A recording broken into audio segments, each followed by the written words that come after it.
end of day feeding. They're already like checking me out because they saw me coming to the tank. Watch this.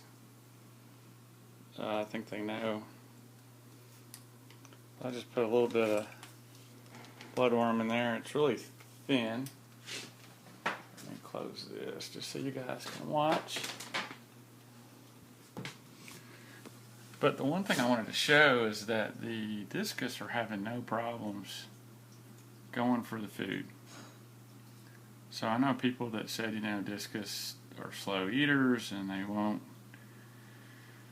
get to the food in time, and that the rainbows will eat all the food and the poor fish will starve, and that they're not quick eaters or aggressive eaters.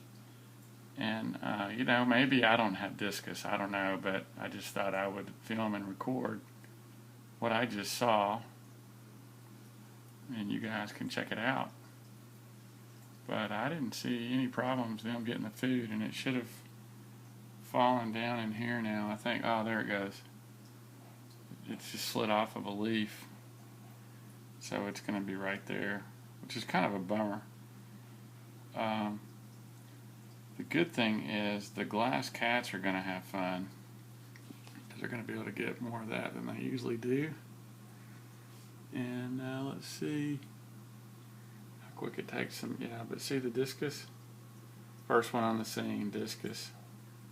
Not having any problems. And the rainbows are like,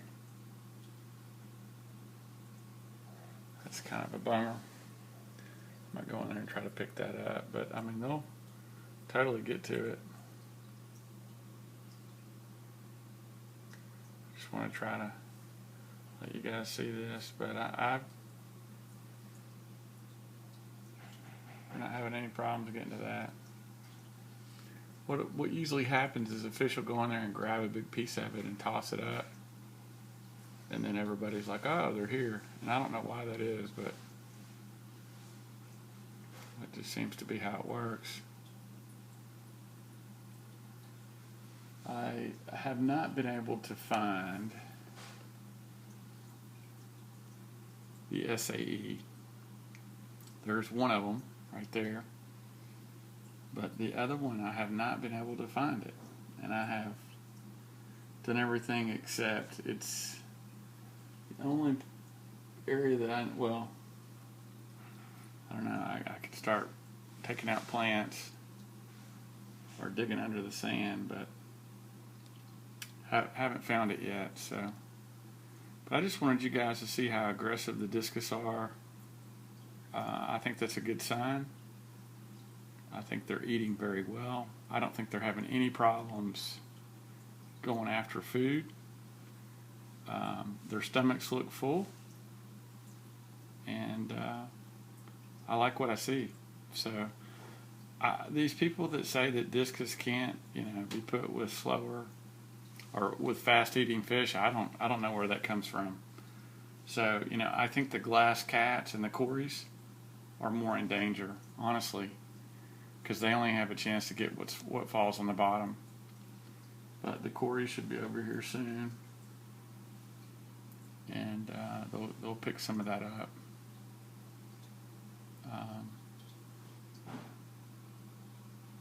But you get an idea of what's going on. I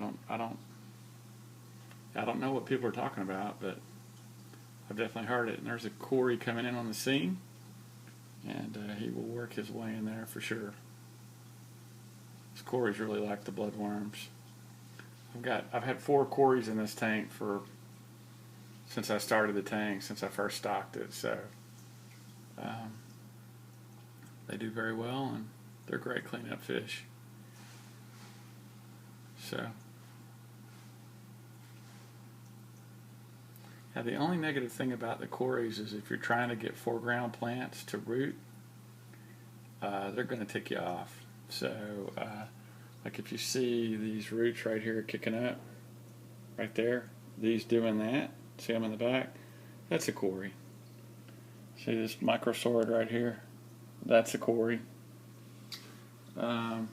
Anyway, I could go on and on, but they really like to nose in and kick stuff up. But yeah, you can see there's a quarry on the scene, and we're going to be in there cleaning that up, which is a good sign.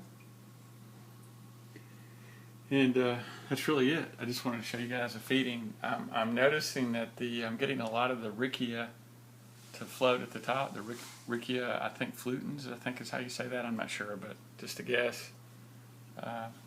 Latin isn't my first language, but this looks thinner to me today, and I think I have a fish that's eating on that or pulling on it. This isn't as thin. I hope it makes it. I don't know if it will or not. We'll see. I think the rainbows like to chew on it, actually. So just a thought.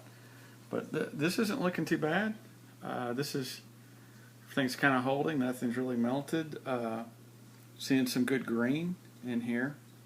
So my hope is that will start to thicken out. And there's one plant in there that's kind of swaying there in the middle. It doesn't look like it's probably going to be a floater soon.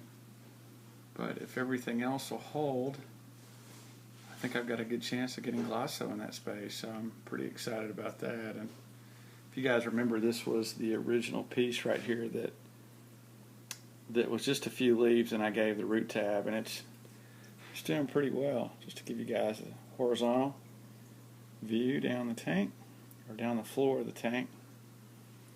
And I still have no clue where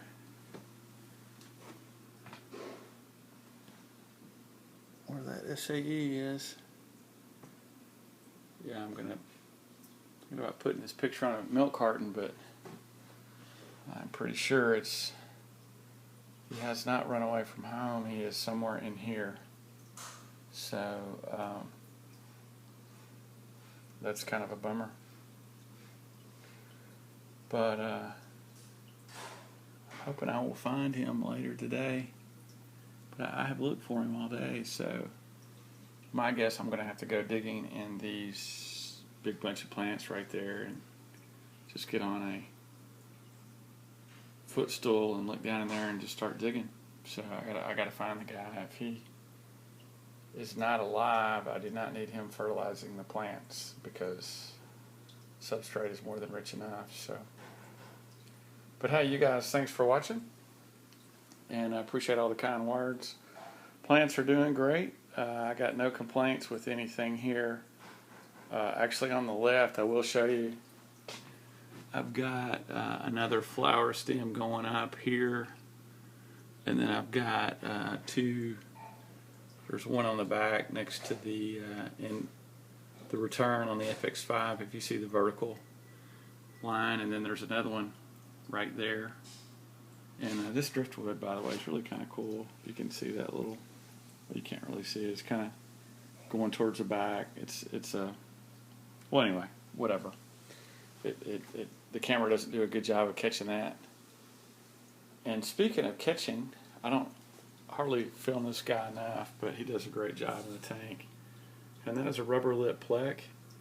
And if you have a small tank and you want a plecostomus to get, highly recommend the rubber lip. Great fish. Doesn't attack other people. Got a lot of spunk. He just took off because he saw I was filming him. Bashful and shy, but a good fish. So highly recommend that one. And this SAE is, it's kind of a bummer. He's the only one. That's unfortunate. And you can see all these guys over here are still digging up the worms and going after them, which is a good sign. You know what? I'm gonna feed them some more, just so you guys can see it, because I'm almost out. This is actually gonna end this packet, so we'll put this in here and see what happens.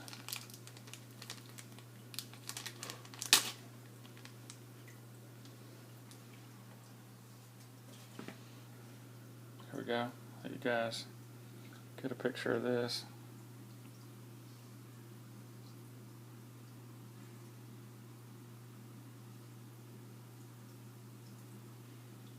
And the cool thing is, This is just a really thin frozen block. It's not like the little capsules. And then I just put this in, and everybody just goes and cleans it up. I don't know what they're getting so fired up about. And that's borderline overfeeding.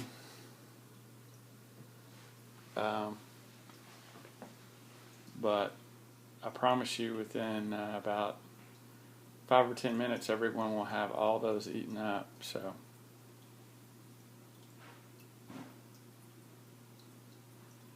anyway, it in a nutshell. And you guys, thanks for watching. I'm tempted just to film and let you guys watch and see how they eat all these. They will clean them up shortly. And I'm honestly trying to overfeed them because I'm going to be taking vacation soon. And they're going to be going on the flake diet for the auto feeder. And so I'm trying to get everybody fat and happy before I ration them on flakes on a timer, more or less. So, but that's kind of it. That's the strategy. See how that works. And I'm probably gonna have to do a water change tomorrow when I find that SAE, because if it's deceased, which I feel it is, it's gonna have been deceased for a day. And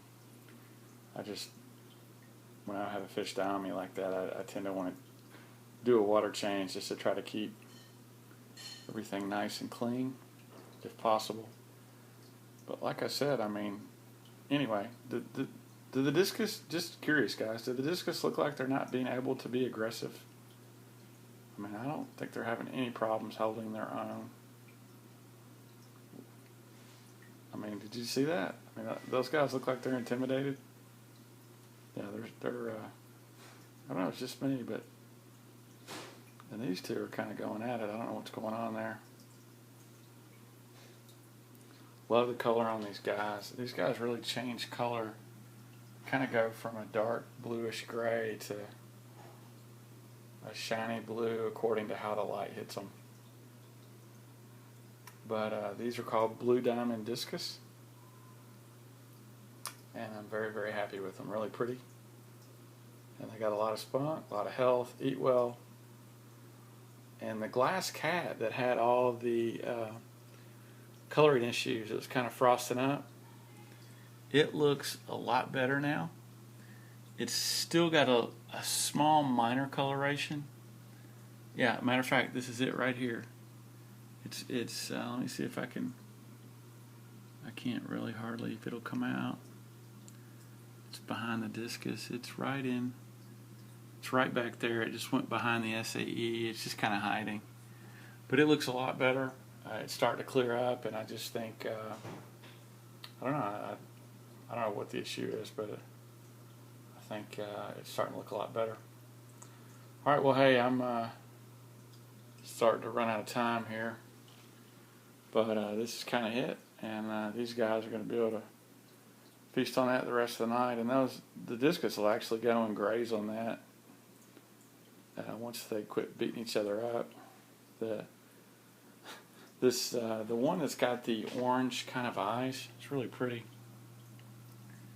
Tends to chase everybody off the food, at least the other discus. But the glass cats will go in here and clean this up. And the Corys are going to have a field day. Matter of fact, this one here, you can see it kind of going in there and checking it out. But they'll have this cleaned up pretty soon, and it's kind of fun to watch. But all right, you guys hit the 15-minute mark. But you guys have fun, have a good one. Happy Monday, and you guys be good. Later.